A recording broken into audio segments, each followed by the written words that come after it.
students, I hope you are fine. Today we are going to learn Urdu workbook सफ़ा number 9-10 अल्फाज जुमले।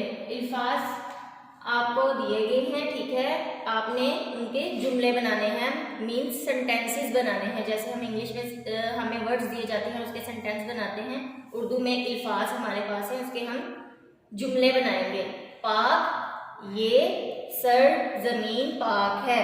पाक, ये सरजमीन पाक है। शाम, मैं शाम को पढ़ता या पढ़ती हूँ। मैं शाम को पढ़ता या पढ़ती हूँ। लगन, लगन कहते हैं दिल से, चाह से। इल्म, लगन से हासिल करो। इल्म, लगन से हासिल करो। आगे है सवाल। सवाल नंबर 1 है, हम सब का मान किससे है? मान कहते हैं उम्मीद को। हम सब का मान किससे है? पाकिस्तान से है। हम सब का मान पाकिस्तान से है।